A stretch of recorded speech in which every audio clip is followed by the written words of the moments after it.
सर्व मंगल मंगल्ये शिव सर्व साधिके शरण्ये त्र्यंबके गौरी नारायणी नमस्तुते। सर्वधर्मान् परित्यज्य माम एकम शरणं वर्ज्यः अहम तमाम स्वरूपापिये पियो मोक्षे स्वामी मत्स्य छ। मैं अपने वतन खुशगवार माहौल में सबसे पहले मेरी मातृभूमि अपने वतन के लिए दुआ करना चाहूँगा इस मौके पर कि ईश्वर परमात्मा मेरे वतन को हमेशा सलामत शांति का गहवारा बनाए रखे। खुदा करे मेरे अर्ज़े पाक पर उतरें वो फसल गुल जिससे अंदेशा जवाल ना हो, और यहाँ पर जो फूल खिलें वो खिलता रहें सदियों, यहाँ पर खिजा को भी गुजरने की मजाल ना हो। और खुदा करे, ईश्वर करे, परमात्मा करे हम तमाम लोगों के लिए हयात जुर्म ना हो, जिंदगी वबाल ना हो।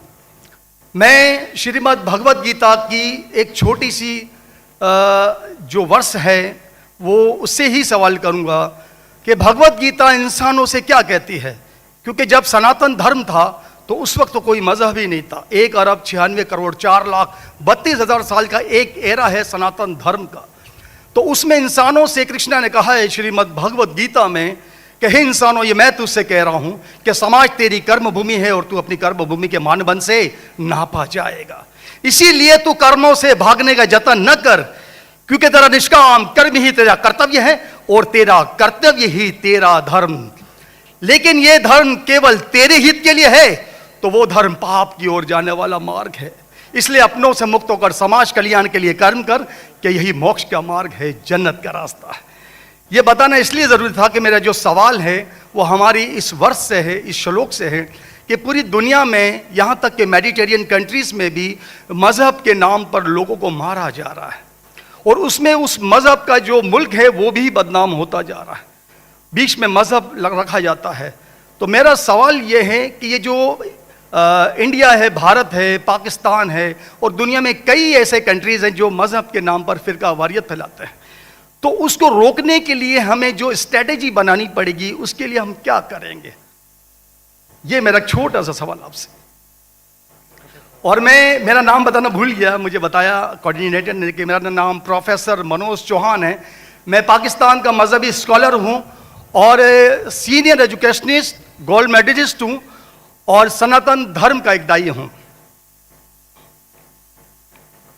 भाई साहब ने बहुत एक अहम सवाल पूछा कि हम देखते हैं कि मज़हब के नाम पे काफ़ी आपस में झगड़े होते हैं, एक दूसरे कत्ल होता है। इसका सल्यूशन क्या है? और मेरे तकरीर ख़त्म होने के बाद मुझे एक पैगाम आया हमारे गवर्नर साहब से और मुफ्ती अब्दुल रशीद साहब से कि आप कुछ चंद चीज़ कहो तकाबुली अध्ययन की, जो कंपैरेटिवली मेरी स्पेशलिटी है। तो भाई साहब ने जो सवाल किया वही चाहते थे हमारे मेज़बान, हमारे गवर्नर साहब और मुफ्ती अब्दुल रशीद। तो जो भाई साहब ने सवाल किया कि इसका हल क्या है कि आपस में लोग झगड़ा करते हैं, तो मेरे नज़दीक कुरान मजीद की एक आयत है जिसे मैं कहता हूँ मास्टर की फदावा, सूरह अल इमरान की सूरह नंबर 3 आयत नंबर 64 में अल्लाह ताला फरमाते कुल या अहल किताब, ए अहले किताब यहूद व नसारा तालव इला कलिमतिन सवाइम बैनना व बैनकुम, आओ हम उस बात की तरफ जो आप और हम में यकसा है। अल्लाह नाबुदा इल्लल्लाह, कि हम सिर्फ एक अल्लाह की इबादत करें। यहाँ कुरान मजीद में अल्लाह सुब्हानहू व तआला इस आयत में फरमाते हैं, सूरह इमरान सूरह नंबर 3 आयत नंबर 64 में कुल या अहल किताब, कहो अहले किताब से। ये खुसूसन यहूद और नसारा के बारे में मुखातिब होते हैं, लेकिन इसे एक्सटेंड करके कोई भी दिगर मज़हब से आप बात कर सकते हैं, कोई भी दिगर मज़हब से, चाहे हिंदू हो, क्रिश्चियन, बुद्ध, जूस। और इसमें अल्लाह ताला कहते हैं कि कहो इन गैर मुस्लिमों से तालो इला कलिमतिन सवाइम बैनना व बैनकुम, आओ हम उस बात की तरफ जो आप और हम में यकसा है। हम इकसानियत पे बात करें, इख्तिलाफ की बात ना करें। इख्तिलाफ है, इसीलिए अगर मेरे लेक्चर सुनेंगे, अक्सर लेक्चर का मेरा मौजू है similarities between Islam and Hinduism. Islam और हिंदुइज्म में यकसानियत, इस्लाम और ईसाईयत में यकसानियत। मेरे तकरीर का मौजू कभी इख्तिलाफी नहीं होता है, अनलेस कोई गैर मुस्लिम मेरे कुरान को अटैक करता है और उसमें गलतियां निकालता है। मिसाल के तौर पे डॉक्टर विलियम कैम्बेल, जिसको पीएचडी उसने हासिल की कुरान के खिलाफ किताब लिखने के लिए, Quran and Bible net of science, और उनने 38 गलतियां निकाले कुरान में, नौज़ुबिल्लाह, साइंटिफिक। और 8 साल तक के कोई भी मुस्लिम उसका जवाब नहीं दिया। तो अमेरिका में स्टूडेंट्स ने मुझे बुलाया कि आप भी डॉक्टर है, आप उससे डिबेट कर सकते। मैंने कहा अहलन व सहलन। ये 2000 की बात है, जब मैं दावती मैदान में चंद साल हुए थे, और अल्लाह की मदद थी, सिर्फ अल्लाह की मदद थी कि अल्लाह सुब्हानहू व तआला ने इस डिबेट या डायलॉग जो शिकागो में हुआ था 2000 में 1 अप्रैल में, माशाअल्लाह उस डिबेट के अंदर वो डॉक्टर विलियम कैम्बेल के उनने जो ऑब्जेक्शन निकाले थे, मैंने सारे ऑब्जेक्शन का जवाब दिया। और जब मैंने निकाली उनके बाइबल में साइंटिफिक एरर, जो मैं आमतौर पे नहीं करता हूं क्योंकि ये आमतौर पे नहीं करना चाहिए, लेकिन जब मुनाजरा हो रहा है और वो अटैक कर रहा है तो मुझे जवाब देने पड़ता है। तो अल्हम्दुलिल्लाह उसी मंच पे डॉक्टर विलियम कैम्बेल ने कहा कि doctor Zakir Naik has raised serious questions against the Bible, I will have to read it again. मतलब उसी स्टेज पे उन्होंने इकरार कर लिया कि जो किताब लिखी थी वो गलत है और उनको फिर से बाइबल पढ़ने पड़ेगा। लेकिन अल्लाह सुब्हानहू व तआला फरमाते हैं, द मास्टर की फदावा तालो इला कलिमतिन सवाइम बैन बैनकुम, आओ हम उस बात की तरफ जो आप और हमें यकसा है। सबसे बेहतरीन बात अल्लाह फरमाते अल्लाह नाबुदा इल्लल्लाह, कि हम सिर्फ अल्लाह की इबादत करें। और अगर आप स्टडी करते हैं कंपैरेटिव रिलीजन, तकाबुल अदियान, कि आप स्टडी करते हैं तो आपको पता चलेगा सारे मजहब में बुनियादी बात एक ही है, तौहीद की, कि अल्लाह एक है। लेकिन वक्त जाने की वजह से ये उनके मानने वाले कुछ लोग मानने लगे, कुछ लोग भूल गए। तो आज की तारीख में अगर आपको कोई मजहब को समझना है तो उसके मानने वालों को मत देखो। अगर आपको इस्लाम समझना है तो मुसलमान को मत देखो, कुरान और सही हदीस को पढ़ो और फिर आपको समझ में आएगा इस्लाम मजहब कैसा है। उसी तरीके से अगर आपको ईसाईयत समझना है तो क्रिश्चियन को मत देखो, बाइबल को पढ़ो। आपको अगर हिंदुइज्म समझना है तो हिंदू को मत देखिए, आप वेद को पढ़िए, भगवत गीता को पढ़िए, उपनिषद को पढ़िए। अगर आपको कोई मजहब समझना है तो उस मजहब की मजहबी किताब, जो मजहब के फॉलोअर्स उसको मानते हैं, उसको समझो, फिर आपको उनका मजहब सही तरीके से समझ में आएगा। मैंने एक तकरीर की है, concept of God in major world religions, वो तकरीबन 1.5 घंटे की तकरीर है कि खुदा का तसव्वुर दिगर मज़ाहिब में। और मैंने अहम मजहब का हवाला दिया, और भाई साहब क्योंकि हिंदू मजहब से है और उन्हें कोई श्लोक पढ़ी थी भगवत गीता से, सबसे हाईएस्ट हिंदुइज्म में वेद आता है, वेद, और वेद का निचोड़ है भगवत गीता, और वेद के बाद उपनिषद, इसे कहते हैं श्रुति। हिंदू मजहबी किताब को दो किस्म में तकसीम की जाती है, एक को कहते हैं श्रुति, एक को कहते हैं स्मृति। श्रुति वो किताब होती है जो आसमानी किताब होती है, खुदा की तरफ से नाजिल की जाती है, और स्मृति वो किताब है जो इंसानों ने लिखी है। तो श्रुति में आता है वेद और उपनिषद। आप अगर छंदोग्य उपनिषद पढ़ेंगे, चैप्टर नंबर 6 श्लोक नंबर 2 मंत्रा नंबर 1, एकम एविदित्यम, ये संस्कृत वर्ड है। एकम एविदित्यम मीन्स खुदा एक है, दूसरा नहीं है। आप अगर श्वेताश्वेतर उपनिषद पढ़ेंगे, चैप्टर नंबर 4 श्लोका नंबर 19, उसमें लिखा है ना तस्य प्रतिमा अस्ति। प्रतिमा के मानी होती है image, painting, photograph, sculpture, idol. ना तस्य प्रतिमा अस्ति, उस खुदा की कोई प्रतिमा नहीं, कोई फोटोग्राफ नहीं, कोई पेंटिंग नहीं, कोई आइडल नहीं, कोई स्टैच्यू नहीं। और यह चीज दोहराई गई है यजुर्वेद में, चैप्टर नंबर 32 श्लोका नंबर 2, नातस्य प्रतिमा अस्ति, उस खुदा की, उस भगवान की कोई प्रतिमा नहीं, कोई फोटोग्राफ नहीं, कोई पेंटिंग नहीं, कोई आइडल नहीं, कोई स्कल्पचर नहीं, कोई तस्वीर नहीं। और हिंदुइज्म का ब्रह्म सूत्र, हिंदुइज्म में एकम ब्रह्म द्वितीया नास्ते, नैना नास्ते किंचन, भगवान एक है, दूसरा नहीं है, नहीं है, नहीं है, जरा भी नहीं है। There is only one God, not a second one, not at all, not at all, not in the least bit. तो अगर आप हिंदू की मजहबी किताब पढ़ेंगे, चाहे वेद हो चाहे उपनिषद हो, उसमें लिखा हुआ है कि भगवान एक ही है, उसका कोई अक्स नहीं।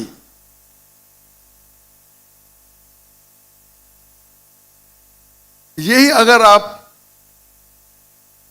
पढ़ेंगे यहूदी की किताब तोरा में या ओल्ड टेस्टामेंट में, उसमें लिखा है book of Deuteronomy chapter number 6 verse number 14, मूसा अलैहिस्सलाम कहते शमा इज़राइलो अदनहैन वदनैखद, ये हिब्रू कोटेशन है जिसमें कहा गया your O Israel the Lord our God is one. ओ इज़राइल सुनो कि हमारा खुदा एक खुदा है। लिखा है बुक ऑफ आइजाया में chapter number 42 verse number 11, I even I am God and besides me there is no other saviour. मैं खुदा हूं और मेरे अलावा कोई भी बचाने वाला नहीं है। अगर आप पढ़ेंगे book of Deuteronomy chapter number 5 verse number 7 to 9, at book of Exodus chapter number 20 verse number 3 to 5, इसमें लिखा है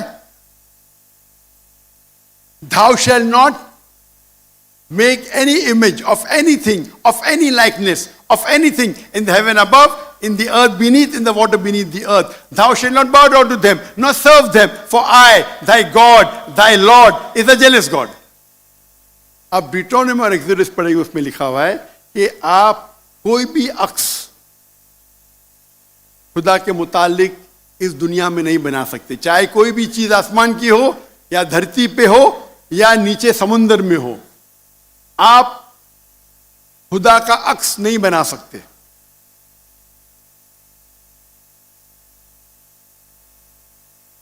इसी तरीके से अगर आप मेरी पूरी तकरीर सुनेंगे और आप अगर गुरु ग्रंथ साहिब पढ़ेंगे, जो हमारे सिख भाई मौजूद है अंदर, उनने ग्रंथ पढ़ी और जो ग्रंथ पढ़ी उनने लेक्चर में आने के पहले अक्सर वो तौहीद का जिक्र कर रहे थे। सिख मजहब है, उनकी मजहबी किताब है गुरु ग्रंथ साहिब जो गुरु नानक ने लिखी थी, और उसके पहले चैप्टर, पहले किताब number 1 chapter number 1 verse number 1 में लिखा हुआ है कि खुदा एक है, वो खालिक है, उसकी पैदाइश नहीं है, उसका अंत नहीं है, वो दयालु है।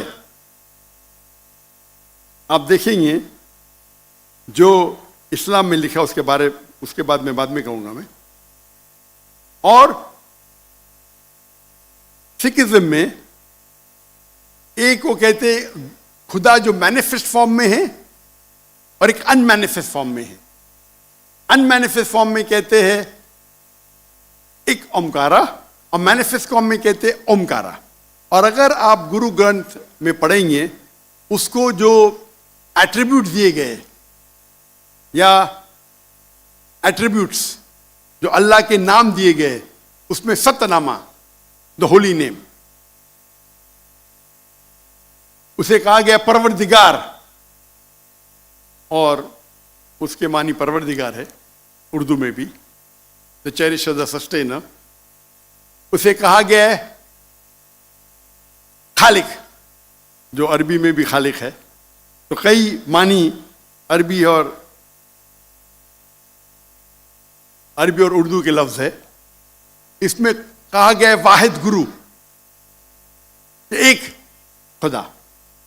और आप अगर तहकीक करेंगे, तहकीक करना आज की तारीख में बहुत आसान है।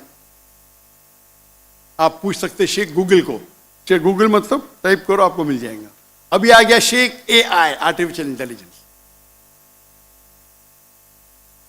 वक्त की किल्लत होने की वजह से आप अगर मेरी तकरीर सुनेंगे, इसी तरीके से अल्लाह का अगर आप पूछेंगे कोई मुसलमान से कि अल्लाह कौन है, सबसे बेहतरीन जवाब वो दे सकता है सूरह इखलास, सूरा नंबर 112 आयत नंबर 1 से 4।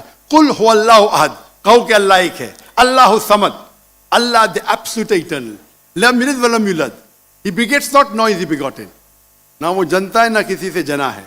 वलम यकुल लहु कुफुवन अहद, उसके जैसा इस दुनिया में कोई भी नहीं है। ये 4 लाइन का डेफिनेशन है अल्लाह सुब्हानहू व तआला के लिए। अगर कोई भी शख्स कहता है कि वो जिसकी इबादत करता है वो 4 लाइन के डेफिनेशन सूरह इखलास के डेफिनेशन में उतरता है, तो हमें कोई हर्ज नहीं उसे कहने के लिए कि वो अल्लाह है। तो इसीलिए मैं कहता हूं कि जो भी भगवान की आप इबादत करते हैं, जो भी ईश्वर की आप इबादत करते हैं, ये सूरह इखलास is the touchstone of theology, litmus test जानने के लिए कि वो खुदा सही है क्या नहीं। आप जिसकी भी इबादत करते हैं उसे सूरह इखलास के ये 4 आयतों के मयार पे टेस्ट कीजिए। अगर वो इस 4 आयतों के मयार पे उतरता है, हमें कोई हर्ज नहीं उसे कहने में कि वो अल्लाह है। ये पूरी तकरीर मेरी लंबी है, तो भाई साहब का जो सवाल है किस तरीके से हम इस नफरत को निकाल सके, वो है तालो इला कलिमतिन सवाइम बैना बैनकुम, आओ हम उस बात की तरफ जो आप और हम में यकसा है। और मैं एक स्टेप आगे जाता हूं, इस आयत को मैं मुसलमानों पे भी इस्तेमाल करता हूं। हम मुसलमान भी अलग फिरके में बटे हुए, तो मैं कहता हूं तालो इला कलिमतिन सवाइम बैना बैनकुम, आओ हम उस बात की तरफ जो आप और हम में यकसा है।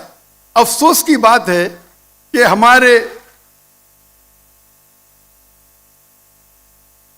हमारे इस्लाम में फिरके बनाना हराम है। अल्लाह ताला फरमाते सूरह इमरान में सूरा नंबर 3 आयत नंबर 103 में, वातसिमु बिहब्लिल्लाहि जमीअन वला तफरकू, आओ हम अल्लाह की रस्सी को मजबूती से पकड़े और आपस में ना बटे। हमारे वहां दिगर फिरके है, दिगर मज़ाहिब है, और जो 4 अहम मजहब है जिसके बानी है अबू हनीफा, इमाम मलिक, इमाम अबू हनीफा, इमाम मलिक, इमाम शाफी और इमाम अहमद बिन हंबल, मे अल्लाह मोसी ऑन ऑल रहीमुल्लाह, सबकी इज्जत करता हूं मैं। वो हमें दीन सिखाने के लिए आए। लेकिन अगर आपस में कुछ इख्तिलाफ है थोड़ा सा, उस इख्तिलाफ की वजह से हम आपस में झगड़ा नहीं करना चाहिए। या कोई दिगर ऑर्गेनाइजेशन है, इसीलिए आप पढ़ेंगे कुरान में लिखा है कौला इन्ननी मिनल मुस्लिमीन। अगर कोई पूछते आप कौन है, आपको कहना चाहिए मैं हूं मुस्लिम। कौला इन्ननी मिनल मुस्लिमीन। मुझे कोई गिला शिकवा नहीं अगर किसने तालीम हासिल की देवबंद में या बरेली में या मदीना में, अपने आप को देवबंदी कहता है, बरेली कहता है, मदनी कहता है, मुझे कोई गिला शिकवा नहीं। अगर आप जिस इदारे से इल्म हासिल किए, लेकिन उसके वजह से आपस में they should not be differences, आपस में बंटवारा नहीं होना चाहिए इसी आयत के। और हम देखेंगे अगर आप तहकीक करते हैं, ये जो मज़ाहिब है या फिरके है, उसके अंदर डिफरेंस बहुत कम है। यकसानियत 95% के ऊपर है, 95%। अगर डिफरेंस है, इख्तिलाफ है, तो 2%, 3%, 4%। हम मुसलमान ये 2% और 3% पे झगड़ा करते रहते। तालो इला कलिमतिन सवाइम बैन बैनकुम, आओ हम उस बात की तरफ जो आप और हम में यकसा है। हम जब कॉन्फ्रेंस करते हैं बॉम्बे में, हमारा जो पीस कॉन्फ्रेंस होता है, माशाअल्लाह मिलियन का मजमा होता है। हम मुसलमान के दिगर जो ऑर्गेनाइजेशन है, दिगर जमात को से बुलाते हैं, और मेरा उसूल है कि जो मेरे खिलाफ भी बात करता हूं उसको भी बुलाता हूं मैं। तो लोग मुझे पूछते हैं, जाकिर भाई क्या कर रहे हैं आप, वो आपके खिलाफ बात कर रहा है, आप उसे बुला रहे। तो मैं कहता हूं उनसे कि कुरान और हदीस में कोई भी आयत नहीं, मैं कुरान में कोई भी आयत नहीं जानता हूं, कोई भी हदीस नहीं जानता हूं जिसमें लिखेला है कि आप डॉक्टर जाकिर नाइक के खिलाफ बात करेंगे तो जन्नत में ले जाएंगे। जो शख्स, जो मुसलमान अल्लाह और अल्लाह के रसूल बात करता है, उससे मोहब्बत करता है, मैं उसे बुलाऊंगा। मेरे खिलाफ है, मुझे कोई गिला शिकवा नहीं। तो ये जब मूवमेंट हमने शुरू की, तो माशाअल्लाह मेरे मंच पे आके मेरे खिलाफ बात की, फिर भी मुझे कोई गिला शिकवा नहीं, क्योंकि वो फिर भी अच्छा मुसलमान है। जाकिर को गाली देने से आप को जन्नत में बैंड नहीं मिलेगा। अगर किसको मेरे तकरीर से गलत फहमी है, इंसान ने गलती कर सकते, और मैं भी गलती कर सकता हूं, मैं भी इंसान हूं। तो ये इस्लाम का उसूल है। इस्लाम का उसूल है कि यकसानियत पे आओ और छोटे छोटे बात पे तफरक न पैदा करो। जो आयत जो पढ़ी थी सूरह इमरान की सूरह नंबर 3 आयत नंबर 103, वातसिमु बिहब्लिल्लाह जमीअन वला तफरकू, आओ हम अल्लाह सुब्हानहू व तआला की रस्सी को पकड़े। अल्लाह की रस्सी है कुरान और सही हदीस, उसको पकड़ो और आपस में मत बंटो। और आप देखेंगे कि कुरान मजीद में किधर नहीं लिखा हुआ है शिया, सुन्नी, हनफी, शाफी, हम्बली, मलकी। मैं चारों इम्मा की इज्जत करता हूं। और कौन अपने आप को अगर हनफी कहता है, शाफी कहता है, तो मुझे कोई गिला शिकवा नहीं, मैं अपने आप को मुसलमान कहता हूं। लेकिन अहम बात है कि और अगर कोई फतवा देता है चारों अहम्मा से, अगर फतवा सही है, तो आप अगर उस फतवे से खुश नहीं हैं तो झगड़े करने की जरूरत क्या है। अक्सर क्या कहते हैं मुसलमान भाई, मैं ही सही हूं, मैं कहता हूं मैं भी सही हूं। फर्क सुने, अक्सर मुसलमान कहते हैं मैं ही सही हूं, मैं कहता हूं मैं भी सही हूं। लोग कहते हैं आई एम ओनली राइट, आई से आई एम ऑल्सो राइट।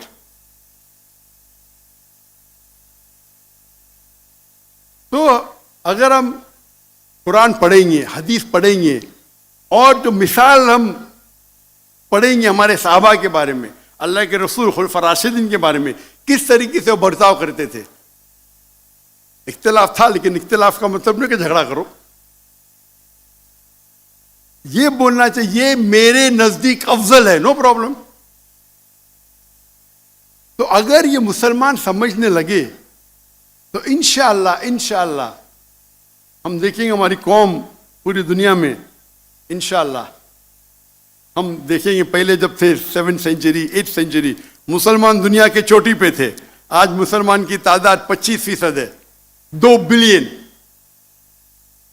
और क्या है हमारा पावर? कुछ नहीं। तो इंशाअल्लाह अगर हम कुरान और हदीस की तरफ फिर से लौटेंगे तो फिर से will be a powerful force इंशाल्लाह।